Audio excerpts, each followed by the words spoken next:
I didn't realize how deep the favoritism ran until it hit my wallet. My name's Brian. I'm 20 years old, from a quiet neighborhood in Bloomfield Hills, Michigan. One of those places where the lawns are always trimmed, the fences stay white, and you smile at the neighbors even if you hate their guts. That's how our family was, polite on the outside, tense as hell on the inside. Dad's a CPA, wears the same 3 Navy suits, and eats the same turkey sandwich every day. Mom teaches English at the high school down the street. Loves Shakespeare, hates silence. And me? I'm the older brother. 2 years ahead of Drew, my little brother who skipped a grade and somehow skipped the line to our parents' hearts while he was at it. I was 11 when I first noticed it. Christmas morning. I opened a box with a multi-tool set, screwdrivers, pliers, tiny blades. Good for fixing stuff, Dad said with a nod like he'd just knighted me. Drew, 2 years younger, peeled open his gift and found a brand new Xbox with all the accessories. Because he's got potential, Dad added, clapping his shoulder. I just nodded. Didn't say a word. That was the first time I really understood my role in this family. I was the steady one. The fixer. The one who got the flashlight when the power went out.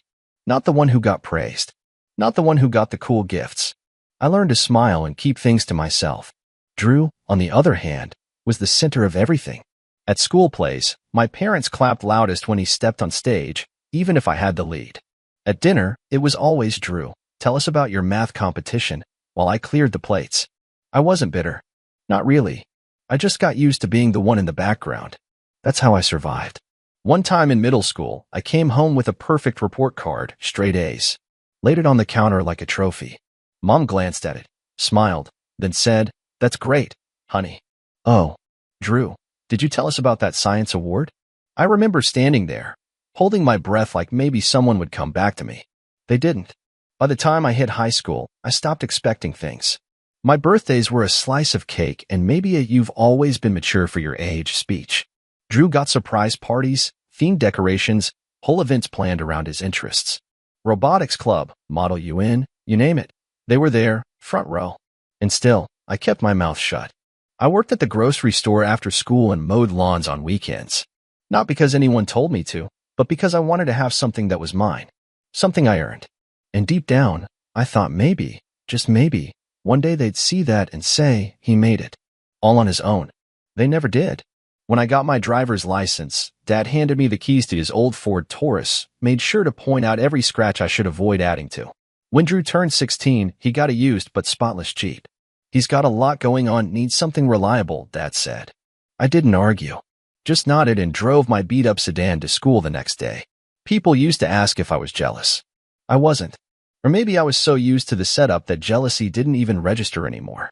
It was just the air I breathed. The truth was, Drew wasn't a bad brother. He didn't gloat. He didn't rub anything in my face. But he didn't notice either. And that made it worse somehow. Then came the college talk. I always knew I'd have to figure it out myself. No big savings account with my name on it. No safety net. You're independent, Dad said once, patting my shoulder like I should be proud. Drew's the one we've got to guide. He's special. And I nodded. Because that's what I always did. What I didn't know, what no one ever told me, was that they'd been saving for Drew's college since he was 5. And me? Nothing. Not a dime. But I'd find that out later. For now, I just kept working. Kept studying. Kept being the invisible older brother who held the family together while they built a future for the one who mattered. And still, I said nothing. Because that's who I was. The quiet achiever. The placeholder. The backup plan. The one who never fit in their picture of potential. We both got into Westgate University. I still remember how it felt reading that acceptance letter. After all the late nights, the missed parties, the double shifts at the grocery store, I had done it.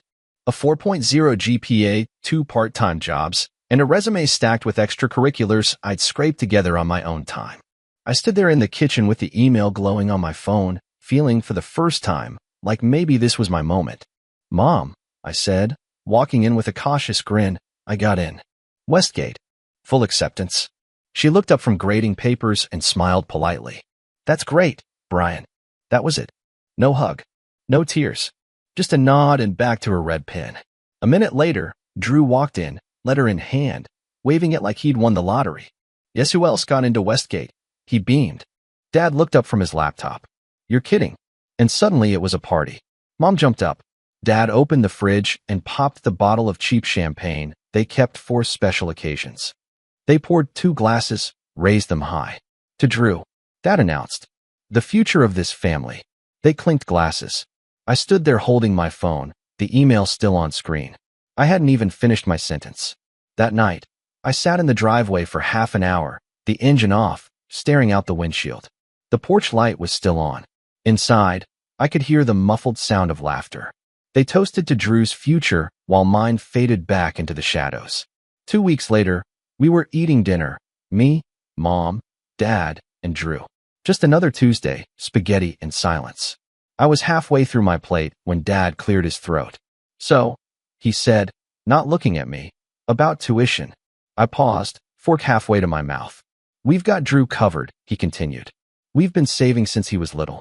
College funds all set for him." I blinked. "And me?" He didn't answer right away. He glanced at Mom. She wouldn't meet my eyes either.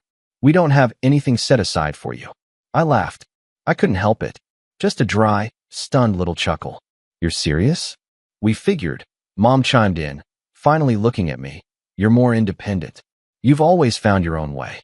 And Drew needs the support," Dad added quickly. "He's always been, well, you know. Right. Special." I sat back in my chair, trying to swallow the lump rising in my throat. "So what am I supposed to do?" I asked. "Take out loans. Work full-time and study full-time." Dad shrugged. "You've handled things before." Like that made it okay. Drew looked uncomfortable for once. He stared at his plate, silent. I don't think he expected it to go like this. I didn't eat the rest of that night. I just nodded again, like I always did. Then I grabbed my keys, stepped outside, and sat in the car with the windows up. My chest felt tight, like I couldn't breathe right. I stared out at the dark street, fists clenched on the steering wheel. I had worked my ass off. I'd done everything right. And somehow, I was still the afterthought. It wasn't just that they didn't plan for me. It was that they never saw me as worth planning for.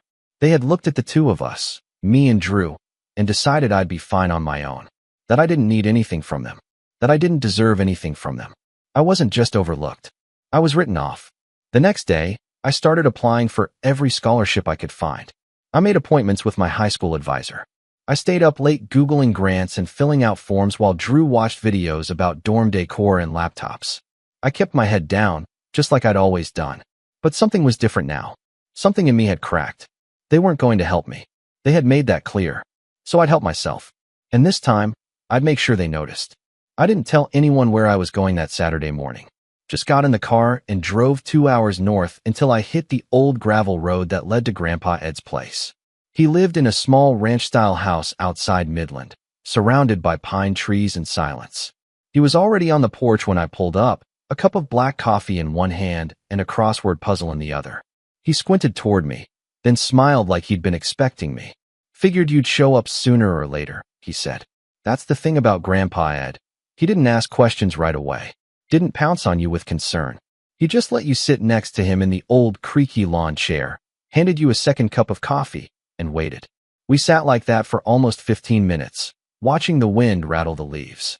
Finally, he said, "So, they told you?" I nodded. He didn't say I'm sorry. Didn't offer empty comfort. Instead, he looked me in the eye and said, "You're a grinder, Brian. You always have been. They've got no idea what you're capable of." Something about that sentence hit harder than I expected. Maybe because it was the first time anyone had actually said they believed in me without following it with advice or a warning. I thought maybe I just wasn't worth it, I admitted, voice low. He shook his head slowly. "You were just easier to let go of. People take steady for granted." He didn't have a college fund to offer. No trust account or secret pile of money. But what he gave me that day, his time, his full attention, his confidence, meant more than any check ever could. When I got back home, I locked myself in my room and started working. I made a spreadsheet of every scholarship deadline I could find. Need-based, merit-based, niche ones like left-handed students with divorced parents. I applied to them all. I wrote the same essay 5 different ways, trimmed it, rewrote it, made it fit whatever prompt they threw at me. At school, I went to see Mr. Hale, my old high school advisor. He was surprised to see me after graduation. "Brian, thought you'd already be packing for Westgate." "I am. I just need some help figuring it out." He kept his office open late that day, and the day after, and the day after that. We went through forms, letters, online portals, FAFSA corrections. He wrote me recommendation letters on the spot and sent them out before I even asked. "This much drive," he said one afternoon while tapping a stack of forms into order. "I've never seen it like this before. You've got something most kids don't." "What's that?" I asked. "Fire under your feet," he said. "You're not running toward a goal. You're running from being left behind." And he was right. It had become an obsession. I was going to make this happen without them. No more hoping to be noticed. No more waiting to be chosen. I was done playing the part of the forgotten son. I started checking email obsessively, refreshing portals. When the scholarship offers trickled in, small ones first, then a few bigger ones, I printed them out and kept them in a folder. I took out loans where I had to, but every dollar I didn't know someone felt like a small victory. The summer job I picked up at a coffee shop helped too. Not just with gas money and books, but because of what happened next. One night, around closing, my manager, a guy named Nate, sat down at the table where I was reviewing scholarship forms. "You looking for housing near Westgate?" he asked. I nodded. "Haven't found anything I can afford yet. I've got a room in my apartment. My last roommate bailed. Rent's dirt cheap, it's a little rough, but it's 15 minutes from campus." I blinked. "Are you serious?" "Long as you don't mind a busted ceiling fan and a couch that smells like ramen noodles." Done. Just like that, one more thing clicked into place. No parents. No savings. No support. But I had Grandpa Ed. I had Mr. Hale. I had a job in a cheap room, and just enough momentum to believe I could pull this off. And for the first time in my life, I started thinking, maybe being left behind wasn't the worst thing that ever happened to me. Maybe it was the beginning. College hit like a freight train. 15 credits a semester. 6 a.m. shifts at the cafe 5 days a week. Warehouse gig on weekends loading pallets and hauling boxes until my arms felt like jelly. My apartment was 45 minutes from campus, and the radiator rattled like it was trying to claw its way out of the wall. We didn't have AC. When the summer heat rolled in, I slept with wet towels on my chest just to fall asleep. Meanwhile, Drew posted dorm room selfies from his air-conditioned suite, Westgate's newest housing, the kind with private bathrooms and meal delivery options. His texts were all frat parties, mixer invites, and fancy campus events I didn't even know existed. "Dude, you should come out sometime," he messaged once. "Dad says you could use a break." I didn't even answer. I was always working. Get off the early shift at the cafe by 10. Change shirts in the bathroom. Speed walk across campus with a granola bar in my mouth and a binder under my arm. Sit through back-to-back classes, then catch the evening shuttle back toward the edge of town. Study on the bus. Shower when I got home, if the water heater hadn't died. Then do it all again the next day. I wasn't living. I was surviving. But something strange happened in all that chaos. I started to notice I was getting better at things. Faster. Sharper. In my business courses, I understood cash flow and logistics not because I'd read it in a textbook, but because I'd lived it. Inventory control. Try managing 5 loads of produce at the cafe and logging invoices while the line of customers never stopped. HR conflict resolution. I'd been breaking up passive-aggressive fights between the other baristas for months. My professors started to notice too, especially Professor Layton, Marketing Strategies 101. Mid-semester, she called me into her office. I figured I'd screwed something up. Instead, she sat me down and said, "Brian, I want you on my research team." I blinked. "Why me?" "Because half the kids in this class have polished resumes and zero grit," she said. "You? You've got dirt under your nails and a brain that doesn't quit. That's a rare combo." I didn't say anything at first. I wasn't used to praise like that, especially not from someone who had no reason to say it. "I can't pay much," she added, "but it's experience. Grad student level work. I'll do it," I said before I could talk myself out of it. So now, in addition to everything else, I was spending 10 hours a week helping build out brand strategy models for a research paper she was submitting to a national conference. I didn't tell my family. As far as they knew, I was working at some print shop downtown. That's what Mom told the relatives when they asked. "Brian's still figuring things out," she'd say, like I was some teenager with a skateboard and a dream, not a full-time college student holding down multiple jobs. One night, after a long shift and a longer day of classes, I got home to find a water leak in the kitchen. My roommate, Nate, had shoved a bucket under it and left a note. "Call the landlord. I'm over it." I stood there, exhausted. staring at the drip drip drip hitting the bottom of that bucket. I hadn't eaten all day. My back hurt. My inbox was full of assignment reminders and schedule changes. And yet, all I could think was, I'm still here. Barely. But I'm here. I was exhausted. Broke. Sometimes lonely. But I was learning how to win ugly. That's what Grandpa Ed would have called it, winning ugly. No shortcuts. No fancy safety nets. Just grit, sweat, and teeth clenched so tight you forgot how to smile. I'd never felt more like myself. And for the first time in a long time, I didn't want to trade places with anybody. Not even Drew. What started as survival became strategy. I was sitting on the back steps of the cafe one day, during a rare 10-minute break, when it hit me, every skill I had picked up to get by could be worth something more. Bookkeeping? I was already tracking the cafe's inventory and balancing my own monthly survival down to the penny. Social media? I ran the cafe's Instagram for free drinks and tips, and their followers had doubled in 3 months. So I made a flyer. Just black and white. Affordable bookkeeping and social media help for small businesses. I printed 20 copies and dropped them off at pizza joints, barbershops, corner stores, anywhere that looked too busy to handle their own admin. 2 businesses called me back. One was a bike repair shop near campus. The other was a tiny flower boutique run by a woman named Karen who said, I don't know how to tweet and I don't want to learn. I charged almost nothing, but I got results. In my business development class, we were assigned a semester-long project, build a fictional business plan. I didn't build a fake one. I used mine. Filed for an LLC. Had the name picked out already, Ashroot Strategies. It sounded gritty, like something that grew out of nothing. My professor, the same one who pulled me into her research team, asked if she could share my project with a colleague organizing a statewide entrepreneurship competition. You've got something real here, she said. Not just theory.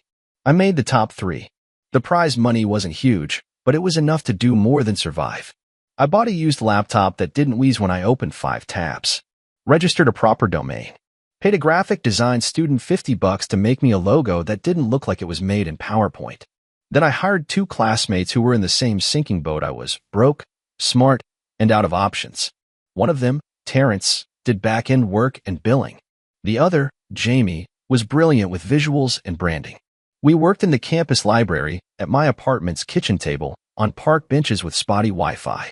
We built plans for coffee shops, consulted on Instagram strategy for a food truck, and even helped a hardware store redo their Google business listing. We weren't fancy, but we delivered. By the time junior year rolled around, I wasn't scraping by on paycheck to paycheck anymore. I paid rent from client invoices, bought groceries without triple-checking my balance, even replaced the warped mattress I'd been sleeping on since high school.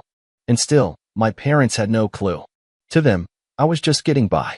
Working some basic job, maybe taking longer to finish school. Mom mentioned once in a call, it's okay if you need more time to find your path, Brian. Not everyone's like Drew. I nearly laughed out loud. They still thought I was just the quiet older brother keeping his head above water, while Drew was their golden boy, climbing whatever fake ladder they imagined for him. Meanwhile, Drew was floundering in classes he barely showed up for, living off a prepaid card and weekly check-ins with Dad that probably came with bonus allowances. Still no job. Still coasting. I didn't say anything. I didn't need to. Ashroot was growing. Slowly, carefully. But it was real. I used to dream about revenge. About one day flashing the bank account or a flashy job title in front of their faces just to prove them wrong. But somewhere along the way, that need faded. I wasn't building this to win points anymore. I was building it because I could. Because it felt damn good to make something out of nothing. One night, Jamie turned to me after we finished a pitch deck for a bakery and said, you know this isn't just a side hustle, right? This is a real company. Like, a real one. I nodded, quietly. Because deep down, I knew that already. And maybe, just maybe, this wasn't about proving myself to anyone anymore. Maybe it was about becoming who I was meant to be, with or without them. It was a Thursday night when I heard the knock. I wasn't expecting anyone. My roommates were out, the apartment was quiet, and I had just microwaved leftovers when someone hit the door with 3 soft knocks. I opened it, and there he was. Drew. Standing on my porch with his backpack slung over one shoulder, his eyes red and tired. His laptop was clutched to his chest like it was a life vest. For a second, he just stared at me. Then he said, I'm flunking my final thesis. Can you help? I didn't say anything. I just stepped back and let him in. He sat at the small kitchen table, the one I had rescued from a sidewalk pile my first semester. He looked smaller than I remembered. Not in height, just diminished. Less sure of himself. "This isn't a trick," he said quietly, setting the laptop down. "I really need help. I don't know what I'm doing." Part of me wanted to send him right back out. Wanted to remind him how he got the applause while I got the utility bills. Wanted to say, "Ask Dad for help. Ask Mom. Ask the people who cheered you on while they left me in the dark." But I didn't. Instead, I sat down across from him and said, "Open the file. Let's start with the outline." We worked in silence at first. His thesis was a mess, disconnected thoughts, no structure, citations all over the place. But he listened, took notes, didn't interrupt when I pointed things out, didn't argue when I suggested scrapping entire sections. About halfway through, he looked up at me. "They told me you were doing fine," he said. "That you didn't need help. That you had everything under control." I didn't say anything. He stared at the screen for a second. "I didn't know how hard it was for you." I looked at him, saw something shift in his face. It wasn't pity. It wasn't guilt either. It was something closer to realization. Like the curtain had finally been pulled back. I told him about the jobs, the scholarship hustle, the business I'd been building in the cracks of every free minute I could find. He sat there, listening. "No one ever said any of that," he finally whispered. "They just kept saying you were steady, that you didn't need what I needed." I almost laughed. "Yeah," I said. "They decided that a long time ago." We worked for 3 hours, restructured his paper from the ground up, gave it a backbone, tightened the language. I even made a checklist with deadlines because I knew he'd need someone to hold him to it. When he left, he stopped at the door. "I want to be more like you," he said. That part caught me off guard. "I used to think you were just bitter," he continued. "But now I think you were just doing what no one else had the guts to do." For the first time in years, we weren't brothers caught in a silent competition. We were just two guys in a cramped apartment kitchen, trying to make something work. He didn't ask for money. I didn't ask for an apology. What we gave each other that night was something else. Honesty. Respect. A start. And that was enough. Graduation day came faster than I expected. I had barely slept the night before. Not because I was nervous about walking across the stage, but because Professor Layton had emailed me at midnight. "Don't be late tomorrow. The dean has a surprise lined up for you." Whatever that meant. I showed up in my gown, cap tilted slightly off-center, and took my seat among the sea of business school graduates. Around me, people were buzzing selfies, inside jokes, whispered rumors about job offers. I kept my phone in my pocket and my eyes forward. A few rows behind me, I knew my parents were seated. They'd driven in that morning. Mom had texted something short. "We're in town. See you at the ceremony." No emotion. No pride. Typical. Drew was sitting with them. He insisted on coming. Said he wouldn't miss it for anything. I didn't ask him to be there, but I was glad he was. When they called my name, I walked across the stage like everyone else. Smiled. Shook hands. Got my degree. But then the dean stepped to the microphone. "We'd like to take a moment," she said, "to recognize one of our graduates who embodies everything this school stands for." My stomach tightened. She turned toward me. "Brian Foster, would you please come back to the podium?" The room hushed. I stepped forward again, confused. The dean smiled. "Brian is graduating today with the highest GPA in the School of Business." I blinked. That was news to me. He is also the recipient of the State Entrepreneurship Award for launching a consulting business that has already created jobs for other students. His work was selected as the top student project in our marketing department, and he's been offered a position at Halbier and Moss Consulting with the highest starting package we've seen in 5 years. The applause started. It was loud, real. I scanned the crowd and saw people on their feet. Professors, classmates, even some I'd never talked to. And, she added, her voice carrying over the noise, Brian achieved all of this while self-funding his education. No parental support, no safety net, just grit, resourcefulness, and relentless determination. The crowd quieted at that line. I could feel the weight of it sink into the room. My eyes found my parents. Mom's expression was unreadable. Her smile was frozen, tight. Dad sat stiff in his chair, arms crossed, jaw clenched. People around them were turning their heads. Whispers spread through the rows. I stood there, hands at my sides, letting it all wash over me. This was the moment I used to dream about, the one where they would finally see me. Not as Drew's shadow, not as the independent one who didn't need anything, but as someone who made something out of nothing. The dean stepped aside and nodded for me to speak. I hadn't prepared anything, but I walked up, adjusted the mic, and cleared my throat. When I started at Westgate, I didn't have much. I had 2 part-time jobs, a leaking apartment, and a backpack full of scholarship paperwork. But what I did have was drive. I knew if I kept showing up, if I stayed in the fight long enough, something would give. I paused. Sometimes, when you're not the one people bet on, you learn how to bet on yourself. A quiet murmur moved through the auditorium. I kept going. I built a business not because I had a plan, but because I had to survive. And it turns out, survival teaches you more about business than any textbook ever will. The crowd laughed softly. I glanced at my professors, then toward the students. If you're sitting here today thinking you're behind, or overlooked, or underestimated, don't worry. That's just the beginning. I ended there. Short. Honest. The applause this time felt different. Not polite. Not obligatory. It was real. As I stepped down, the dean leaned over and whispered, "We're naming a scholarship after you. For students like you." I froze. She smiled. "Brian Foster Resilience Fund. Launches next semester." I nodded, but my mind was spinning. Not only had they finally seen me, but they were turning my story into something bigger. Something permanent. As I returned to my seat, I didn't look at my parents again. I didn't need to. They had just watched their forgotten son become the face of something they never even believed in. And that was better than any apology they never gave. The post-grad reception was held in the university courtyard under a big white tent strung with lights. Tables lined with catered finger foods. A jazz quartet played in the corner. I wasn't planning to stay long. I hated those kinds of events, but something told me to go. And I was glad I did. Because the line of professors who came up to shake my hand seemed never-ending. They weren't just being polite. They remembered my projects, quoted things I'd said in class, told me they'd brag about me for years to come. One even asked if I'd consider coming back as a guest lecturer someday. Drew stuck by my side the entire time. He was dressed up, hair combed back, still looking like the golden child. But he wasn't playing that part anymore. Now he just looked proud. Every time someone congratulated me, he beamed like he was the one graduating. At one point, I looked at him and said, "You okay?" He grinned. "I feel like I should be carrying your briefcase or something." I laughed. "You're doing fine." He got serious for a second. "No, I mean it. This is your moment. I don't think I ever really got what you were dealing with until now." That meant more to me than anything he'd said before. My phone buzzed in my pocket.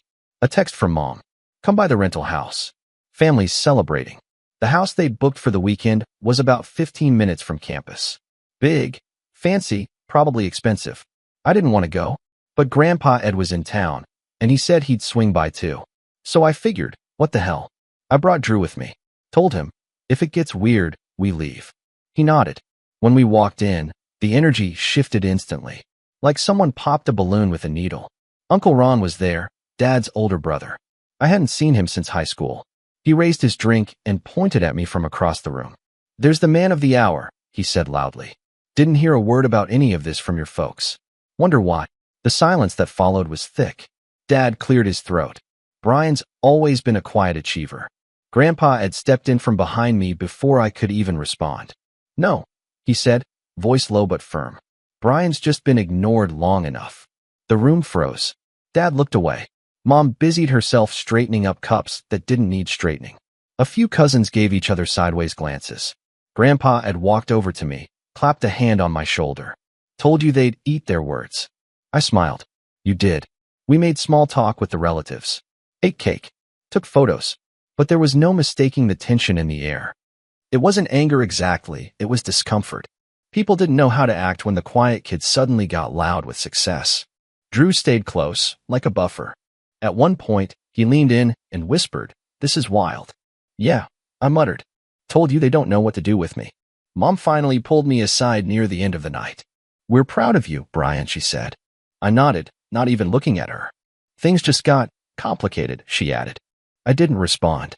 Because what was there to say?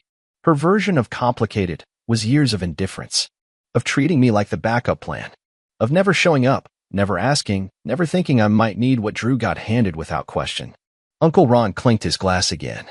"Still can't believe they kept this under wraps," he said, looking right at my dad. "If my kid had a scholarship named after him, I'd be shouting it from the rooftops." Dad's mouth pressed into a thin line. I didn't gloat. I didn't say a word, because the truth was doing all the talking. And for once, they had to listen. The next day, I met them for breakfast. Just me, Mom, and Dad. Drew had already headed back to campus to pack, and Grandpa Ed had gone home early that morning. I figured I owed them at least a sit-down, if only to end things on clean terms.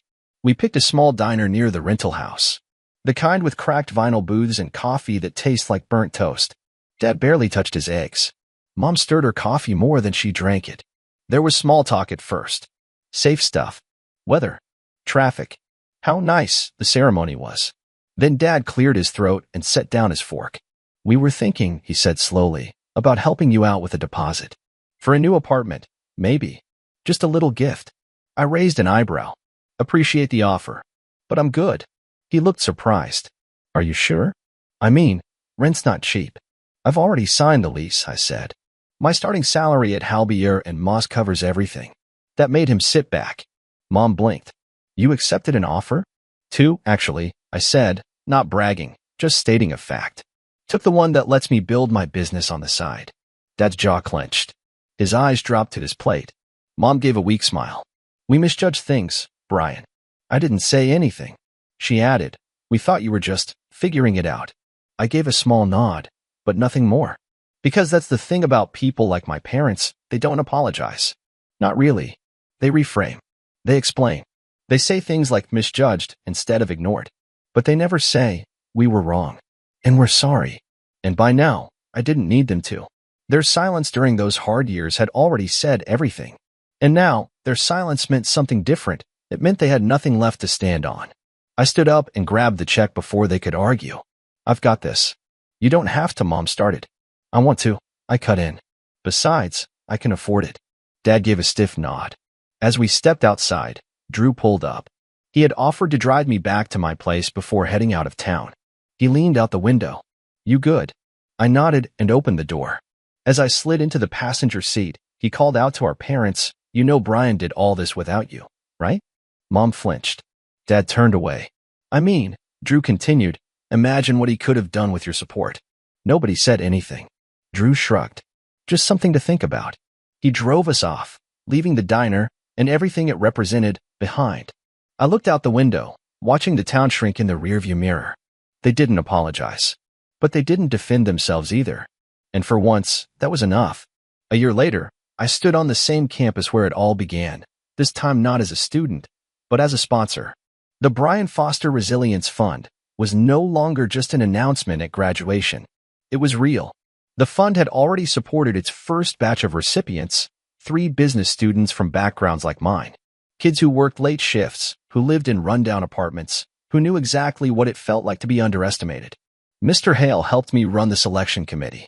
He still wore the same corduroy blazers and drank that awful vending machine coffee, but he was sharp as ever. You're doing something good here, he told me. Not just generous. Necessary. Drew volunteered too. He started mentoring high school students who wanted to study business, helping them navigate the same financial aid maze I'd once stumbled through alone. When I asked him why, he just said, because someone should have done it for you. Our relationship was different now. He didn't try to impress me anymore, and I didn't keep score.